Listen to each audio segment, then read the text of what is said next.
Welcome to 21st Century Dating Decoded. We're making modern love simple. Get ready to decode your love life. Brought to you by Speed Mingle.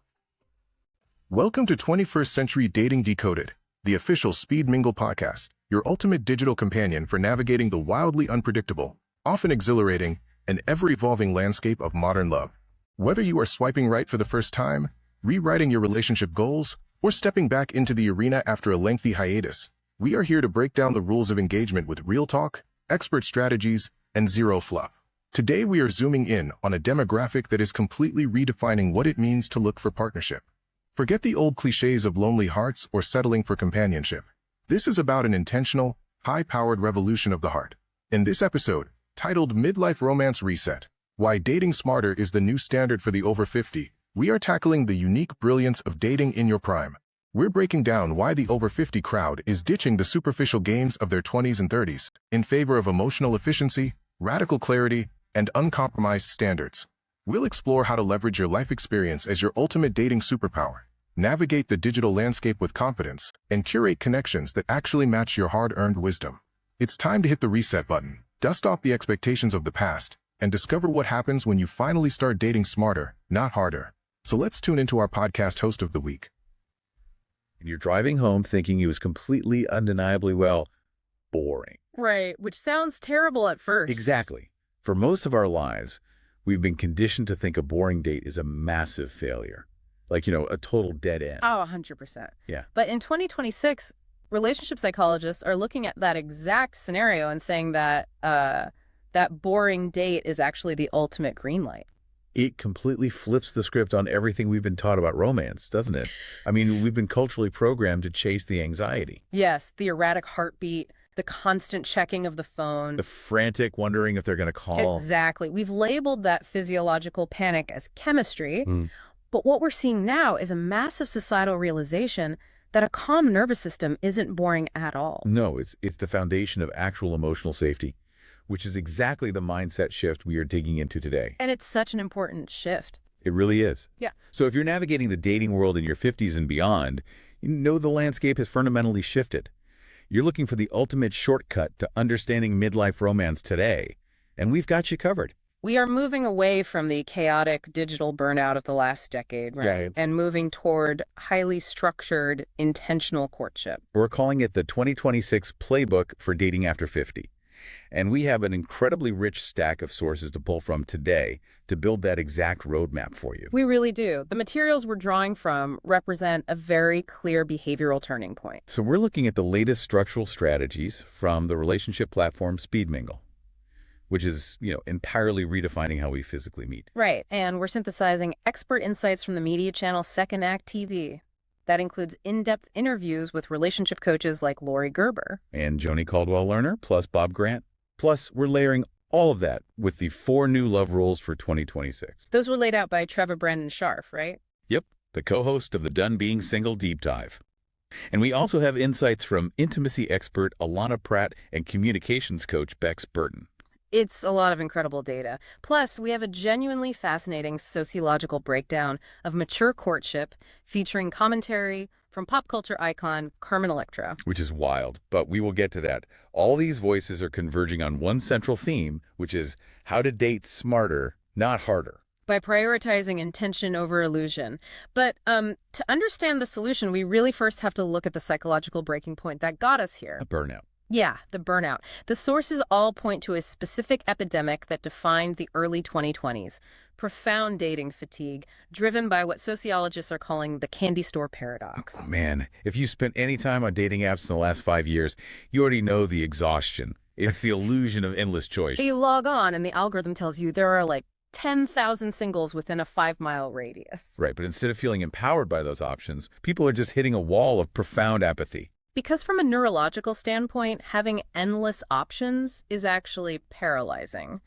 The human brain just isn't designed to process thousands of potential romantic partners simultaneously. Trevor Brandon Scharf points this out brilliantly when analyzing modern dating culture. She really does. Having your pick of people sounds ideal in theory, but in practice, it short-circuits our cognitive ability to focus. It triggers that phenomenon known as choice overload. I mean, I see this all the time. It's the literal kid in a candy store syndrome. Exactly. You walk in, see 100 different types of sweets, and suddenly you can't appreciate the one you actually pick. Right. You take a bite of a chocolate bar, but you're staring at a lollipop across the aisle, wondering if you made a mistake. That is the exact mechanism of the fatigue. That artificial variety ruins the appetite for a real sustaining connection. You get the quick dopamine hit, sure. The sugar rush of a match. The temporary validation of someone swiping right, yeah. But it lacks any nutritional value for a long-term relationship. And because you're always wondering if someone like 5% more compatible is just one swipe away, you become strangely and artificially picky about meaningless details. Which is how this cognitive overload led people to develop some truly absurd coping mechanisms. Scharf mentions in her interview that she literally has clients and friends who maintain dating spreadsheets. Spreadsheets? Oh, yes. They are utilizing Microsoft Excel to manage their romantic life. Taking detailed notes, just so they don't accidentally call Steve by the name Phil. Or forget which match has 3 kids and which one has a timeshare in Florida. It became a corporate supply chain issue. People were trying to manage human connection with the same tools they use to manage inventory. Which is where I just have to look at the system and say, this is entirely broken. I mean, if you need a color-coded spreadsheet to remember how another human being made you feel over dinner, you aren't building a romantic connection. You're conducting a census. Exactly. If you have to type into a cell, date number 4, Phil, order the sea base, made me feel moderately amused, you have completely lost the plot. The system is forcing people to act like casting directors instead of potential partners. And that categorization strips the humanity out of the interaction. It really does. When dating becomes data entry, it just expedites the emotional burnout. You cast an incredibly wide net, but as the data clearly shows, when the virtue of being open-minded is stretched to the point of endless dating, it becomes a vice. It creates a transactional mindset that is toxic to intimacy. So the apps created the burnout, but deleting the apps doesn't solve the problem of how to actually meet people. Right, which is where platforms in 2026, specifically Speed Mingle, have introduced what they call the relational portfolio solution. Instead of just offering a swipe interface, they're offering different asset classes for connection. I find this finance analogy incredibly apt, actually. In traditional investing, if you put all your money into one highly volatile stock, you are going to be chronically stressed. And you're highly likely to lose your investment. Exactly. Speed Mingle applies this exact logic to your relational energy. If you put 100% of your social effort into anonymous swiping, you will burn out. So they diversify the ways you can meet people, distributing the emotional risk. Let's break down the specific modalities they've built because it really highlights the psychology of how we should be interacting. Let's do it. First, they have Speed Mingle Anywhere. This is private, face-to-face video interaction from your own home. But the critical element here is the intentionality. Right. You aren't swiping. You are showing up on camera. The barrier to entry is deliberately higher. It is. You cannot passively engage with a video call while watching television or sitting in a meeting. It forces presence. And by forcing presence, it immediately filters out the bots, the scammers, and the people who are just using platforms for an ego boost. People without any genuine intention of ever meeting up in person. It demands that you are actually clothed, present, and ready to speak. Right. Then they have their in-person tiers, Speed Mingle Social and Speed Mingle Happenings. The social tier is straightforward, unhosted weekly gatherings at local venues. It's a relaxed environment for spontaneous connection. But Happenings is brilliant because it's meticulously curated, activity-based events designed specifically to assassinate forced small talk. And forced small talk is the graveyard of early dating. It really is. Think about the traditional dinner or coffee date. You are sitting across a table, staring directly into a stranger's eyes, interrogating each other about your morning commutes or your favorite colors. The cognitive load is enormous. You're performing, you're analyzing their performance, and trying to keep the conversation flowing. It is an artificial, high-pressure environment. You feel like you're in a job interview for the position of soulmate. Exactly. But when you introduce an activity, whether it's a cooking class, a trivia night, or a local walking tour, the dynamic shifts entirely. You're no longer sitting face-to-face. You are standing shoulder to shoulder. Your shared focus is on a third object, which dramatically lowers the physiological stress of the interaction. Your guard drops. You get to observe how someone handles instructions, or how they react when they make a mistake, or how they treat the staff.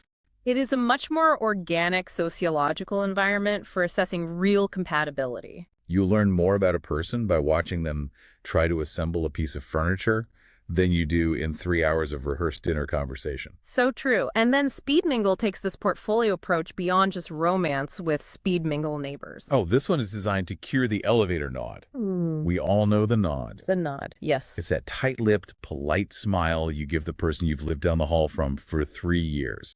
You know, you sometimes pet their dog, but you've never learned their name. It addresses the epidemic of modern, localized isolation. Neighbors turns building strangers into a community through high-energy, curated social events within residential complexes. There's no romantic pressure. The goal is simply to build a localized social safety net. And rounding out the portfolio, they have Speed Mingle B2B, which replaces those dreadful, sluggish professional mixers with round-robin networking. And finally, one-to-one, which is personalized, low-pressure meetings with pre-vetted locals. The entire platform is a structural fix. But here's the catch that the sources make abundantly clear. Right. Speed Mingle can provide all the logistics in the world, but if your internal mindset hasn't shifted away from the chaos of swipe culture, you will still fail. Logistics cannot cure bad psychology. You can have the best diversified relational portfolio in the world, but if you are still chasing the erratic highs of the candy store, you'll sabotage these curated connections. The structure requires a new set of operating rules, which leads us directly to the new rules of engagement for 2026. Treva Brandon Scharf lays these out perfectly, starting with rule number 1, clarity over chemistry. The consensus among mature daters right now is that they are fed up. They do not want the roller coaster anymore. They want pure, unfiltered intention. But this requires a massive rewiring of our brains, because Hollywood and pop culture have sold us the idea that the spark is the only metric that matters. The concept of the spark is incredibly pervasive, but we have to dissect why it's actually a highly dangerous metric for long-term compatibility, especially in midlife. Chemistry is undeniable. Sure, it is powerful. But we have to be brutally honest about what chemistry actually is. It simply tells you that you are physically or neurologically attracted to this person. Exactly. It does not in any way, shape, or form tell you if someone is emotionally available, stable, financially responsible, or capable of being a true partner. So if chemistry is just a biological trick, what are the actual tells of emotional availability? Like, what should we be looking for if we aren't looking for lightning bolts? The real tells of emotional availability are incredibly mundane, and that is precisely why we often overlook them. Give me some examples. Are they direct in their communication? Do they say what they mean without making you guess? Do they follow up when they say they will? Oh, right. Like, if they promise to call on Thursday evening, does the phone actually ring on Thursday evening? Yes. Do they return texts in a timely fashion? It's the boring logistical reliability. Yes. Because those tiny, seemingly boring logistical details signal something massive about their internal state. They signal that a person is cognitively invested in the connection. That they have executive function, and most importantly, that they are emotionally safe. They are not playing games with your time. It's the stark difference between someone who shows up with a grand gesture, like a dozen roses once a month, but completely ignores your texts for 3 days, versus someone who just consistently texts back within a few hours every single day. The grand gesture is chemistry. The consistent text is clarity. Wow. And this brings up a profound point regarding how we culturally confuse anxiety with passion. We think the nervous pacing, the loss of appetite, the obsessive checking of the phone means we are deeply, passionately in love. The butterflies. We're always told to chase the butterflies. But from a neurobiological perspective, those butterflies are often just your nervous system reacting to unpredictability. It is an evolutionary threat response. Wait, really? A threat response? Absolutely. You don't know where you stand. You don't know if they are going to call. So your body dumps cortisol and adrenaline into your bloodstream to keep you alert to the danger of abandonment. And we have been conditioned to interpret that biochemical cocktail of fear and uncertainty as romantic chemistry. Exactly. So when we finally meet someone who is consistent, who calls when they say they will, our nervous system doesn't dump the cortisol. We feel calm. And because we don't feel the panic, we mistakenly think, I guess I'm just not that into them. There's no spark. Precisely. True clarity allows the nervous system to settle. It replaces adrenaline with oxytocin. And a lot of people who are used to chaos find that calm to be boring at first. Learning to appreciate the calm is the core of rule number 1. Which naturally leads to rule number 2, less options, better choices. Right. If you're constantly chasing that adrenaline high of the new match, you will never settle into the calm. Scharf argues that daters need to focus on one intriguing person at a time until it ceases to be interesting, rather than keeping the net endlessly wide. It is about slowing down the pace of consumption. And this need for slowing down, for requiring intentional, structured effort, is beautifully illustrated by the sociological breakdown in our sources featuring Carmen Electra. I have to admit, when I first saw Carmen Electra in our source stack, I did a double take. Me too. I thought, wait, the 90s pop culture icon? The Baywatch star. Right. But her interviews with Playboy and Fox News Digital are incredibly sharp. She is speaking directly for women in their 40s and 50s. Pointing out that at this stage in life, time is a premium, non-renewable commodity. You aren't 22 anymore. You do not have endless weekends to waste on bad dates or low-effort suitors. Her commentary serves as a fascinating cultural artifact for a mature courtship in 2026. She delineates the critical missteps that suitors make when pursuing mature women. And the absolute deal breaker she identifies, the ultimate red flag, is what we can categorize as the uptown text. The midnight text. She calls it a massive no-no.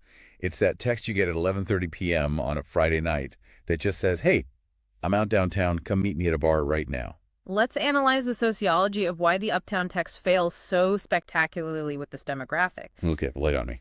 A late-night spontaneous invite categorizes the recipient as a logistical convenience rather than a priority. It signals a complete lack of cognitive investment and resource allocation. Break down resource allocation for me in this context. We aren't talking about money necessarily, right? No, we are talking about the resources of time, forethought, and planning.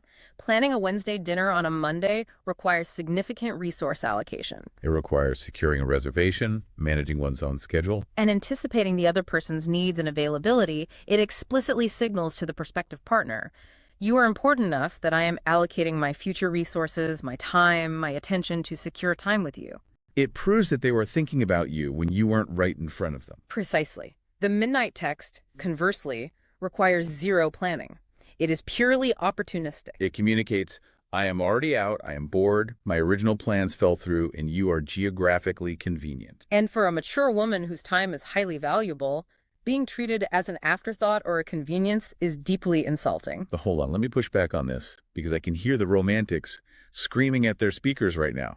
What about spontaneity? I know, people love spontaneity. Right. If I have to formally schedule a Wednesday dinner on a Monday, isn't that incredibly sterile? Doesn't that strip all the fun and wild romance out of dating? Are we not allowed to just, go with the flow anymore? It's a very common pushback. But we have to distinguish between spontaneity within a secure relationship versus spontaneity in the courtship phase. Oh, that's an interesting distinction. Mature courtship isn't anti-fun. It is anti-low effort.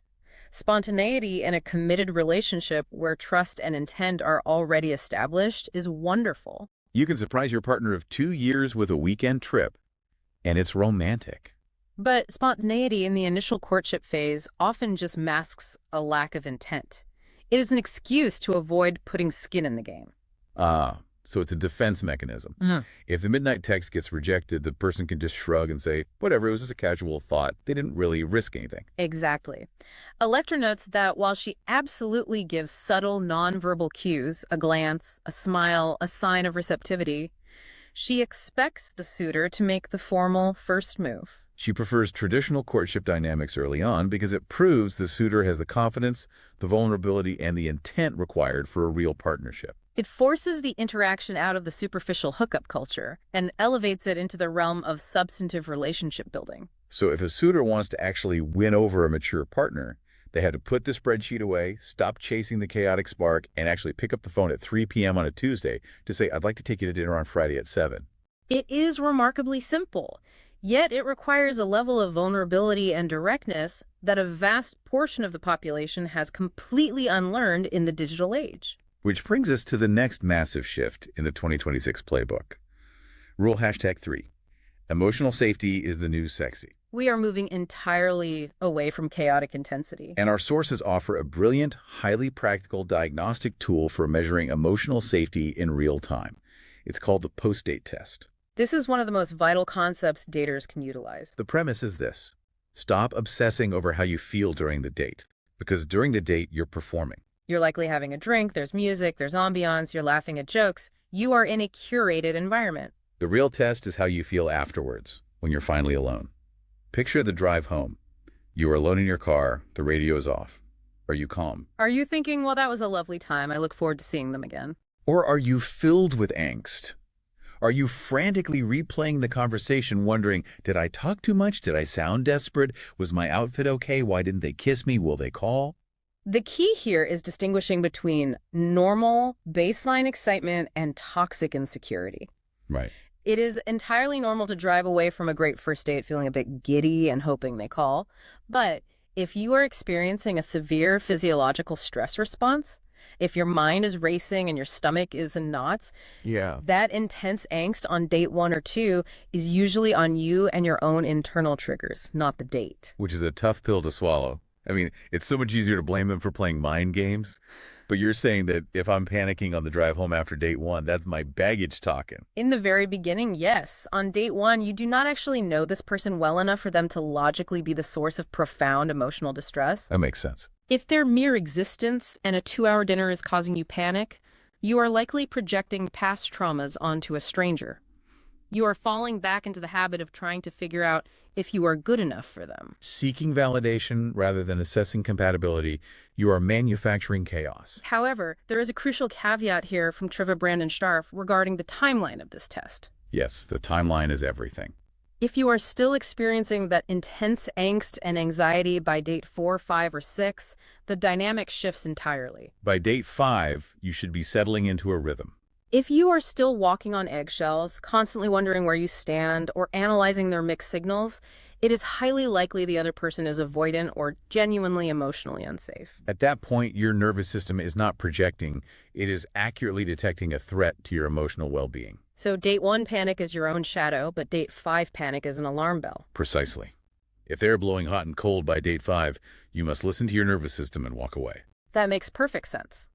But it also leads to a massive point of frustration in mature dating, specifically a dynamic highlighted by relationship coach Bob Grant on Second Act TV. He dives deeply into the male perspective on hesitation. The scenario is classic and infuriating. Everything is going great. You've passed the post-date test. You're on date 5. You feel safe. He seems highly engaged. He's planning dates. And then suddenly he hesitates. He pulls back. The texts dry up. The plans get vague. And the woman is left sitting there thinking, what did I do wrong? We were just talking about taking a weekend trip and now he's a ghost. Why doesn't he just tell me what's wrong? Bob Grant's explanation of this phenomenon is deeply rooted in psychology, and it requires a lot of empathy to understand. Why do men suddenly hesitate when things are going perfectly well? Grant explains that often men do not fully understand it themselves. Really?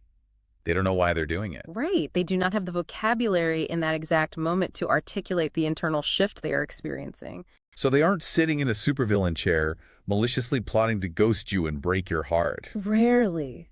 That sudden hesitation is almost always rooted in past experiences and unhealed traumas rather than the present reality of the relationship. In midlife dating, you are dealing with people who have deep histories. As a new relationship becomes more serious and starts feeling genuinely intimate, it subconsciously triggers the memory of previous commitments. And for many men in their 50s and 60s, previous commitments may have ended in painful, drawn-out divorces. Severe financial ruin, loss of access to their children, or profound emotional devastation. So the very feeling of falling in love actually triggers the memory of the pain that followed the last time they fell in love. Exactly. The present moment is wonderful, but their subconscious mind suddenly pulls the emergency brake because historically, serious intimacy equates to catastrophic danger. They pull back to assess the perceived threat. Their nervous system is telling them to retreat to safety. And because society does not often equip men with the emotional articulation to say, I am deeply enjoying this, but the increasing intimacy is triggering my fear of a repeat divorce, their silence just looks like they lost interest. Which leaves the other person completely in the dark, feeling rejected, when in reality, the person pulling back is just terrified. Knowing what to look for internally, the calm versus the angst, understanding the roots of hesitation is crucial. But we also have to look at how we present ourselves externally, because we often sabotage ourselves before we even get to the first date. Let's unpack the external marketing of the self, what we say versus what we mean. This is where we transition from internal psychology to outward communication. How do mature daters present themselves on these platforms, and how do they inadvertently broadcast their red flags? The sources pull fantastic, highly actionable insights from Lori Gerber on Second Act TV regarding dating profile cliches. We've all seen them. I'm going to read off the 3 worst offenders, and I want you to break down the psychological subtext of what the person is actually communicating. Ready? Let's do it. Offender number 1, no drama. When someone writes no drama on their profile, they are almost universally communicating the exact opposite. They are the drama. Yes, they are likely surrounded by drama constantly. Or, more concerningly, they lack the basic emotional intelligence and conflict resolution skills to handle normal, healthy relationship bumps. They view any disagreement, any boundary, or any expression of emotional need as drama. It is a massive red flag that screams, "I will shut down if you ever ask me to be accountable." Offender number 2, I love to laugh. This is a filler statement that means absolutely nothing. It's so generic. It shows a profound lack of self-awareness and an inability to articulate genuine personality traits. Fine. Every human being on the planet enjoys laughing. It is a biological function. Writing it down just proves you didn't want to do the introspective work of actually describing who you are, what you value, or what specifically makes you laugh. And finally, the absolute worst one. Just ask. The epitome of low effort. It places the entire burden of conversation, discovery, and heavy lifting on the other person. It essentially says, I am not going to put any energy into presenting myself to you. You must do the work to excavate my personality. If they are that lazy on their profile, they will be that lazy in the relationship. It is wild how people think they are being breezy and approachable with these phrases, but they are actually broadcasting their worst traits. And this leads right into Lori Gerber's breakdown of the 7 things people lie about early on in dating.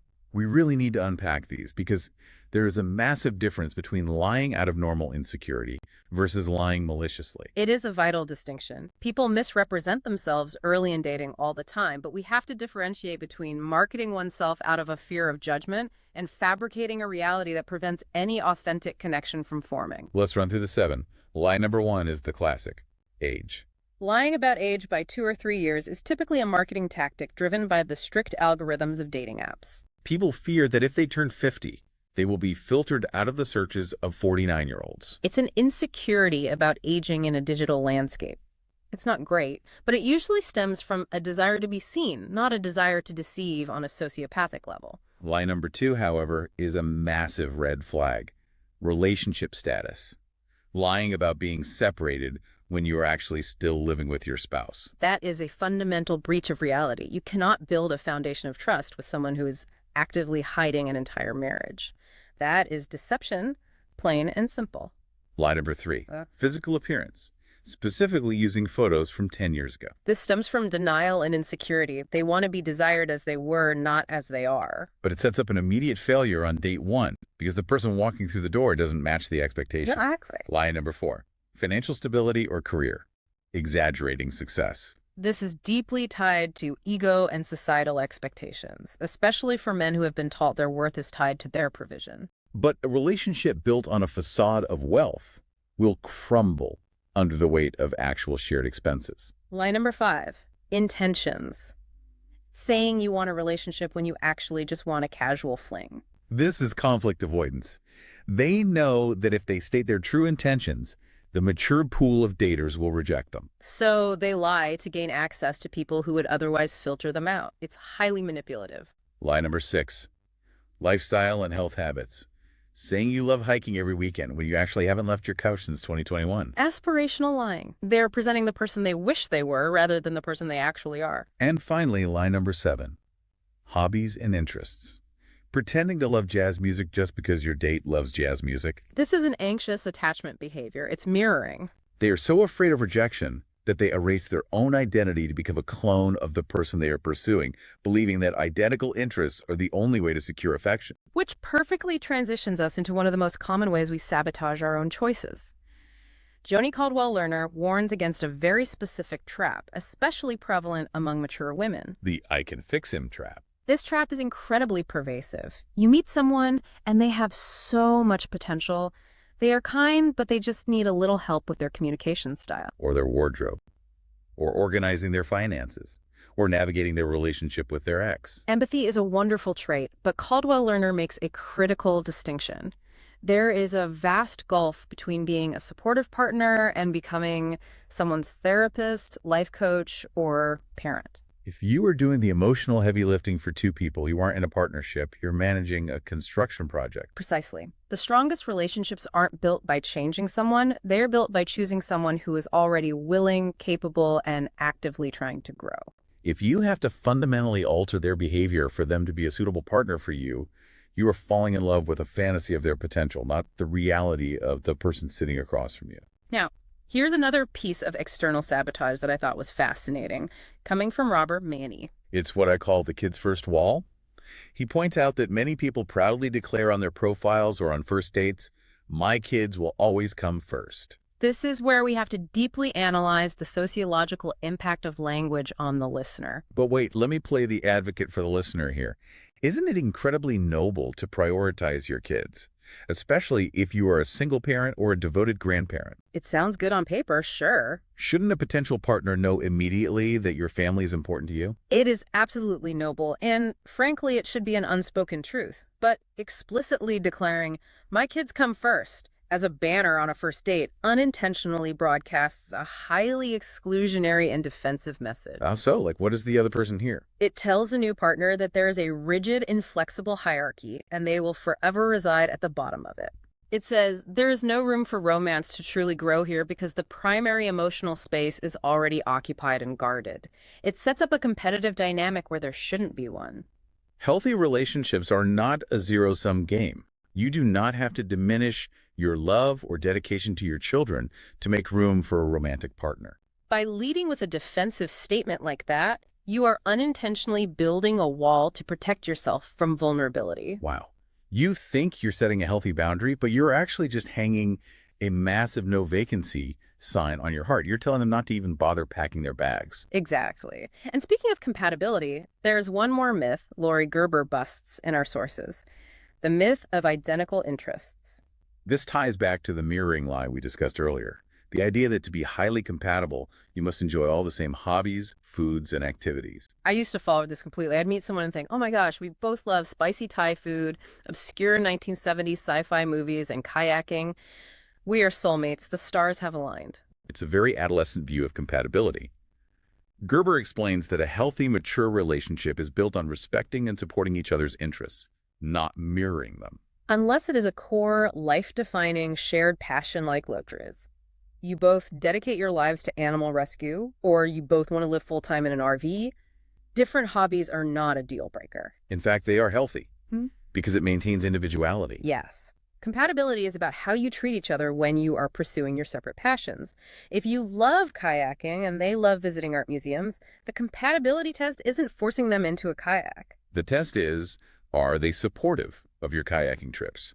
Do they ask you how it went? Do you happily listen to them talk about the art exhibit they saw? You do not need to clone yourself to find love. Complementary differences create a much richer dynamic than identical mirroring. Which brings us perfectly to our final and arguably most important rule for the 2026 playbook. Rule #4. Date from who you are now. Not who you were at 20 or 30 or during your first marriage. You have to date from the present tense. This is perhaps the most psychologically complex rule to implement because it requires profound self-acceptance and a dismantling of old ego protections. Let's start with how intimacy expert Alana Pratt on the Done Being Single Deep Dive deconstructs the concept of pickiness. We hear this all the time from singles in their 50s and 60s. I'm just really picky. I know my worth and I won't settle. If we look closely at extreme pickiness in midlife daters, we almost always find it is a facade. Swiping left endlessly, finding tiny, insignificant flaws in everyone you meet, and proudly claiming I'm too picky is frequently a fear-based shield. A shield against what, though? Against rejection and vulnerability. Subconsciously, it is a way of saying, I am deeply afraid that I am not good enough and I am terrified of being rejected again. Therefore, I will reject everyone else first under the guise of having impossibly high standards. So extreme pickiness is just fear in a trench coat. That is exactly what it is. It signals deep insecurity, not genuine selectivity. It is an exercise in finding fault rather than an exercise in finding love.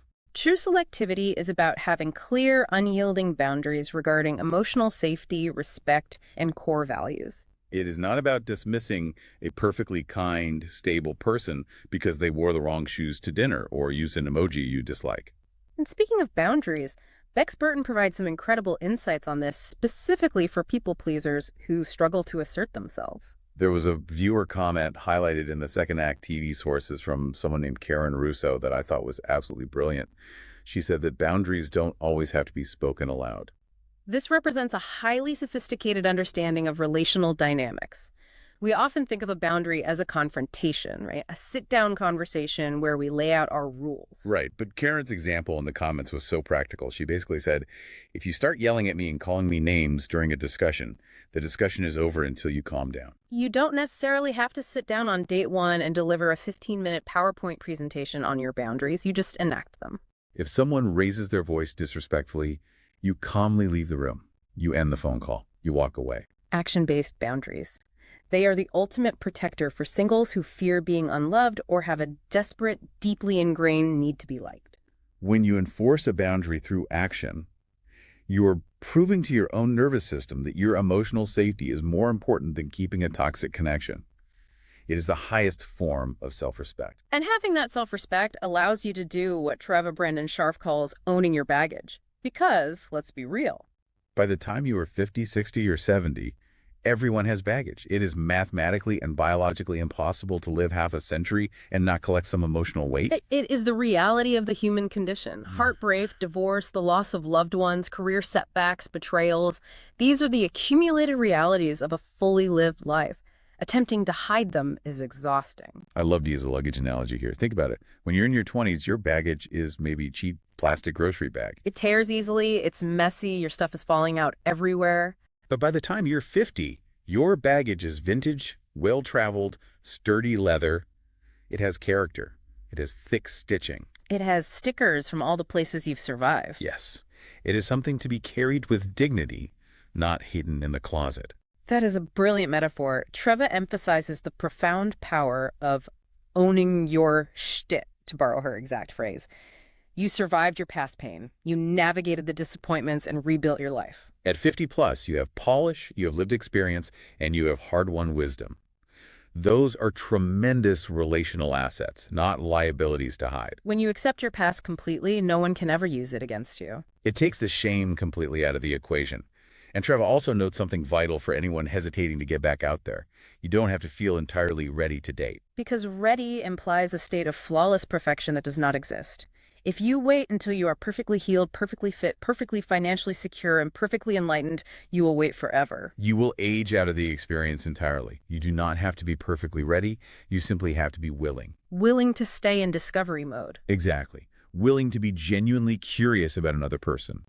Willing to accept that a non-starter date is just part of the process of discovery, not a referendum on your inherent worth. I love that phrase, stay in discovery mode.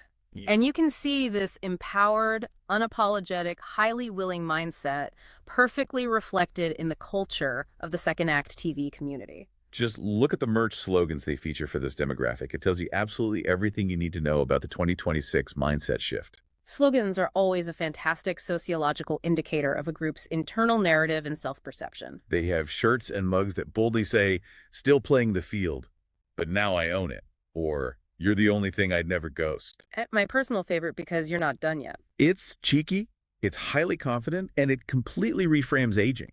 It takes it from a period of perceived decline and transforms it into a period of ultimate self-possession. It perfectly replaces the anxiety of the candy store paradox with the calm confidence of someone who knows exactly what they want to buy. And more importantly, knows they don't actually need the candy to survive and be happy. Okay, let's unpack everything we've covered and bring it all home.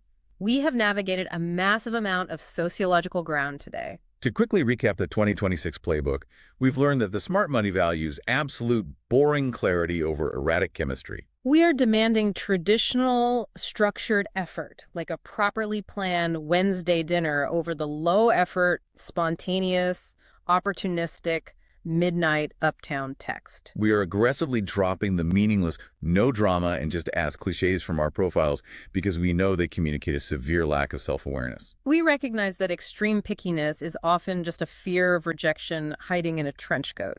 And most importantly, we are owning our vintage, well-traveled leather baggage with absolute pride, staying in discovery mode, and dating authentically from who we are now. It represents a profound cultural shift toward emotional maturity and relational efficiency. It really does. So what does this all mean for you, the listener? What is the ultimate final takeaway you should walk away with today? I want to offer a final, perhaps slightly provocative thought that builds on everything we've synthesized from these sources today. I'm ready. Let's hear it. We've spent this entire deep dive talking about applying strict action-based boundaries, demanding emotional transparency, rejecting the midnight text, and utilizing a diversified portfolio approach strictly in the realm of romantic relationships. Right. We've been solely focused on finding a partner. But what if we applied this exact same rigorous, self-respecting framework to our platonic friendships in midlife? Wait, really? Our friendships? Think about it. If we are finally learning to stop tolerating low-effort midnight texts from potential dates because we realize our time and energy are too valuable, shouldn't we also stop tolerating low-effort, emotionally draining, or highly chaotic friendships? Oh, wow. That's a huge point. If no drama is a glaring red flag in a lover, indicating an inability to handle conflict, it should be an equally glaring red flag in a friend. The skills you use to date smarter enforcing unspoken boundaries. By walking away from disrespect, recognizing when someone requires you to be their therapist rather than their equal partner. And prioritizing calm, emotional safety over mere historical longevity. Those skills might just be the secret to completely upgrading your entire social circle in your second act. It's not just about finding a romantic partner. It's about curating a holistic life where you feel entirely seen, respected, and safe. That is something for you to chew on. That is incredible. Upgrading your whole life, not just your love life. If you apply these rules, you don't just become a better dater. You become a more secure human being.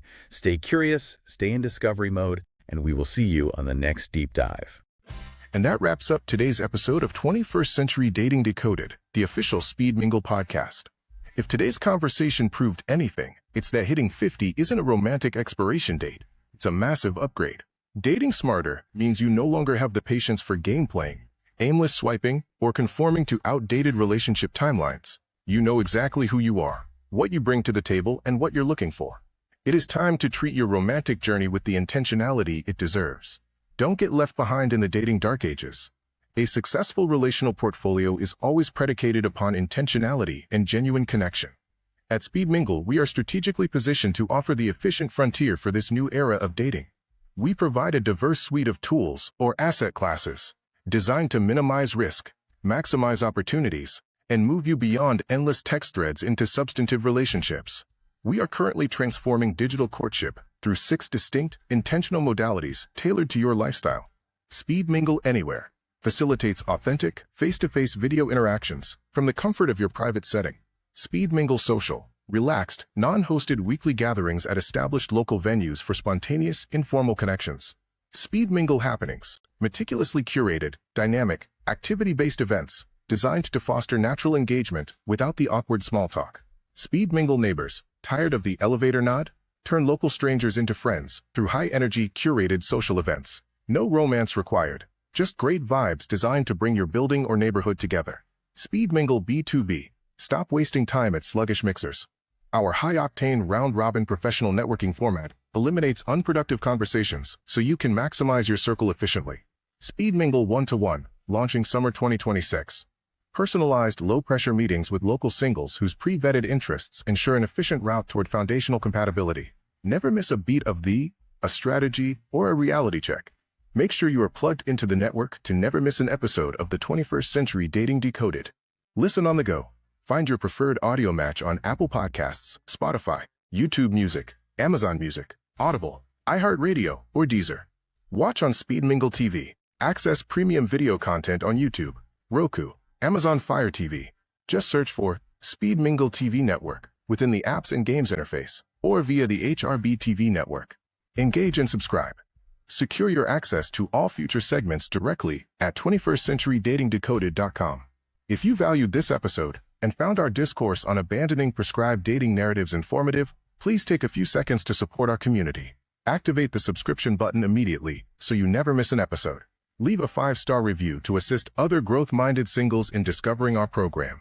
Share this link with an acquaintance who desperately needs it, especially that friend who continues to utilize an outdated, poorly illuminated headshot enhanced with an expired digital filter. Forward them the link. Their future romantic prospects will thank you. Take the initiative today. Secure your reservation at an upcoming Speed Mingle event in your vicinity and get ready to mix, match, and mingle to enhance your social portfolio. Thank you for your listenership and viewership of 21st Century Dating Decoded. Until our subsequent episode, remain deliberate, maintain protection, and consistently date with a defined purpose. Thank you for listening and watching on the new Speed Mingle TV network.